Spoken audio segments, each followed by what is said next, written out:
Ah, franchement, les gars, je vous jure, c'est vraiment, mais ça a pété les plombs, quoi. Mais ça me fait péter les plombs, ce genre de scénario. Ça me fait péter les plombs. Eh bien, bonsoir à tous les amis, ou bonjour, ça dépend quand vous regardez ce débrief. On se retrouve pour le débrief de OL AS Monaco, défaite 2-1 de Lyonnais, 8e match sans victoire. On en est à un point de non-retour quasiment, ça devient, mais vraiment, mais j'ai pas les mots. Ouais, j'ai pas les mots, tellement c'est dingue ce qui nous arrive depuis un mois, quoi. On est en souffrance, nous, les supporters de l'Olympique Lyonnais, mais on vit des trucs entre les blessés, les problèmes d'arbitrage. Il y a rien qui tourne contre nous. Il y a rien qui tourne pour nous. C'est un truc de dingue. La compo affichée par Paulo Fonseca qui est revenu dans un 4-2-3-1 et bordel de merde. Ça, par contre, s'il y a quand même un point positif quand même à ressortir de ce match, c'est qu'on a vu que ça allait beaucoup mieux. Déjà les retours, on va se dire les gars, tous les retours qu'on a eu, déjà notamment avec Pavel Souch et Moreira en attaque qui ont fait beaucoup de bien. Moreira, quelle débauche d'énergie, même sur le pressing, les retours défensifs à un moment donné en première mi-temps, il te sauve un but. C'était quelque chose d'exceptionnel. Franchement, Pavel Souch, pareil, on se rend pas compte en numéro 9 faux 9, t'appelles ça comme tu veux. L'efficacité qu'il a au pied, on peut enfin marquer des buts au pied, dans la surface de réparation, on a enfin un finisseur devant, un mec qui traîne dans la surface. Pas le joueur le plus, qui pèse de plus, mais qui est clinquant. Il est clinquant, Pavel Souch. J'ai commencé par le haut, du coup je vais finir par comme ça tombe bien, on finira par le meilleur pour la fin. KS Meira en numéro 10, un peu timide KS Meira, mais bon, c'était pas non plus trop mauvais non plus, je pense quand même qu'il aurait pu beaucoup plus servir. Je sais pas pourquoi d'ailleurs on l'a pas utilisé pendant notre vague de blessures un peu plus, ça aurait fait du bien. Hendrick, c'était mieux, ça reste pas bon, malgré sa passe décisive, ça reste un match quand même que je trouve assez moyen, notamment l'occasion du 2-0, les gars. Je sais pas ce qui vient nous sortir un putain, pour le mec, s'il y a bien un moment il fallait qu'il aille jouer individuel, et c'est le seul moment où j'aurais pas reproché de mettre une grosse mine, de pas essayer de faire la passe à Tolisso, c'est là. Alors, je pense qu'il a essayé de la mettre, qu'il a pas essayé de faire de passe à Tolisso pour ceux qui ont eu l'action, mais bordel, allume-moi la cage, t'es en 1v1, même si t'as un angle fermé, allume-moi le gardien, ça fait peut-être 2-0 et le match c'est plus pareil après. Et voilà. Sinon après, beaucoup de mauvais choix, etc. Hendrick, mais bon, ça a été un peu mieux, mais ça reste quand même pour moi toujours insuffisant. Le milieu de terrain, alors Tolisso, Mangala, ça a été un peu plus compliqué sur ce match, on va pas se mentir, notamment fautif sur le deuxième penalty. On va y revenir après, ne t'inquiète pas. Mangala, par contre, très surpris. Mangala, très bon match, franchement, Mangala, c'est vraiment dommage qu'il joue que sur une jambe, je le redis encore une fois, comme j'ai dit dans un précédent débrief, je sais plus si c'est celui contre Vigo, celui d'avant contre Le Havre, mais c'est vraiment dommage qu'il joue que sur une jambe, parce qu'à Mangala, il serait vraiment très utile. Franchement, je le trouve vraiment pas dégueulasse. Alors Hadbourg, latéral droit, moi je trouve qu'il est pas mauvais Hadbourg, malgré que on a un problème avec ce joueur, c'est que c'est bien, j'aime beaucoup la projection offensive qu'il a. Le problème c'est les retours, quoi. On voit qu'il est lent et à chaque fois qu'il se projette trop offensivement, et ça laisse des espaces derrière, et c'est ce qui se passe notamment avec le premier but qu'on encaisse, où c'est quasiment ça. Après bon, pour moi il y a pas d'excuses, mais bon après on en parlera après. Mata, Niakate défense centrale, Mata c'est toujours compliqué. Mata, je trouve que Mata franchement cette fin de saison elle est pas facile pour lui. Niakate tant bien que mal, Dominique Greif au cage, et en latéral gauche, le bourricot, encore une fois, comme tu le vois avec son petit carton rouge. Moi vraiment, je vous jure, mais Tagliafico, tu vois, ça a beau être un joueur de mon équipe, ça a beau être un putain de joueur de mon équipe, mais j'ai envie de te marafler la gueule. Arrête de jouer comme un mec de MMA, tu ne fais pas de la MMA, tu joues au football.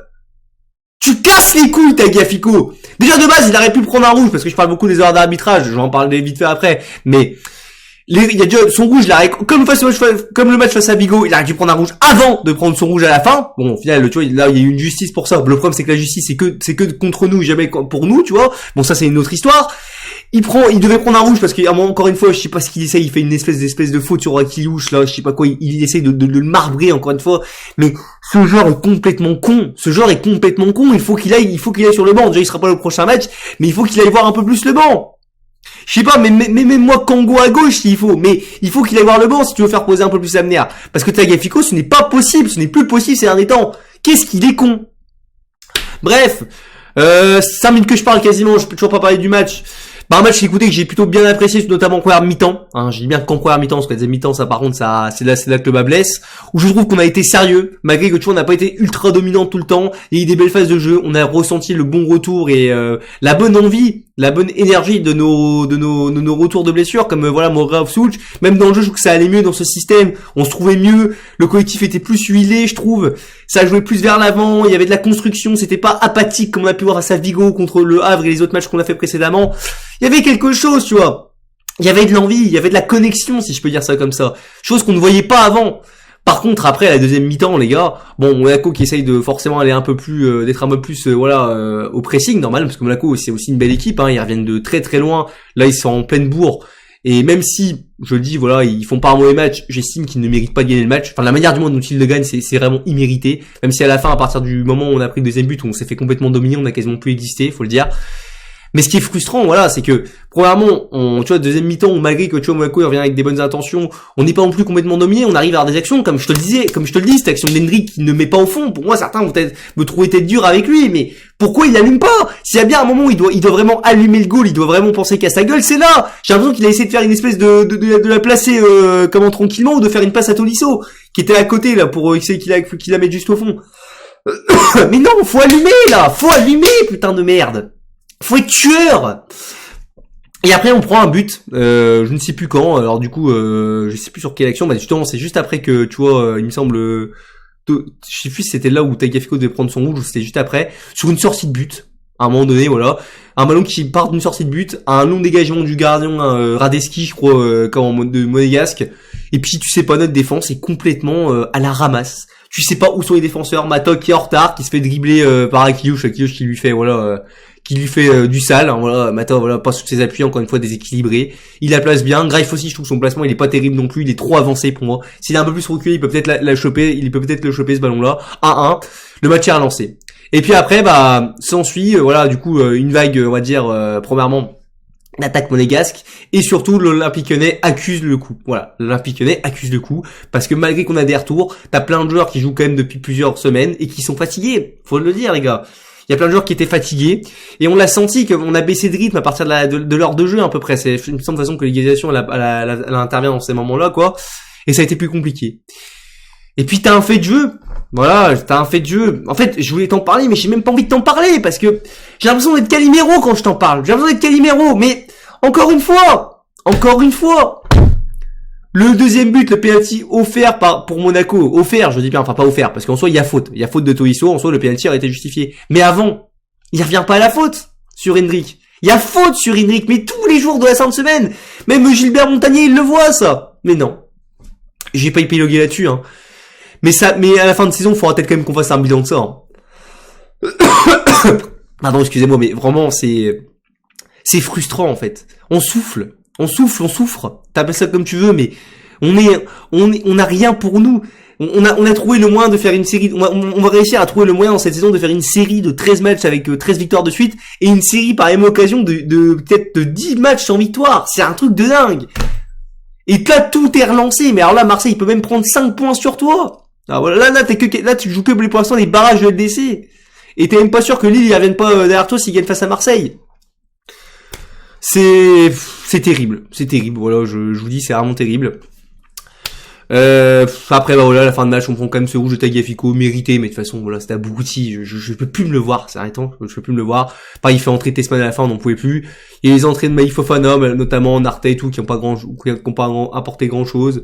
On a failli même égaliser à la fin, mais malheureusement, Monaco a su tenir. Et puis voilà. Voilà, défaite 2-1. Parce que les faits sont là, c'est défaite 2-1. Plus de victoire depuis plus d'un mois, hein. Il me semble que c'était face à Strasbourg la fois c'était face à Nice la dernière fois qu'on avait gagné, c'était aux alentours du 15 février, par là où je sais plus quoi. Voilà. Et là, c'est la trêve internationale, qui je pense va peut-être nous faire du bien, c'est un mal pour un bien, mais ça nous frustre, parce que pendant 2 semaines, on va partir sous cette série de défaites. Et ça frustre. Voilà. C'est tout ce que j'ai à vous dire sur ce débrief, les tops, les flops. Bon bah les tops, ouais, si Soulch et Moreira au final, parce que leur entrée, moi je trouve que leur retour, on l'a senti que ça pesait plus devant, on a senti quelque chose de différent. Mangala, j'ai beaucoup aimé la prestation. Les flops, bon bah voilà, Tagliafico obligatoire, hein. Mata aussi, je trouve vraiment en dessous. Mata, moi je vous dis, je le trouve vraiment en dessous. Ça fait un moment que je le dis, mais en fait ça me fait mal parce que c'est un joueur que je respecte, que je trouve vraiment bon. Les gens ils tapent trop dessus parfois, mais il faut le dire les gars. C'est un temps, il est pas bon. Il se fait avoir à chaque fois, c'est trop facile.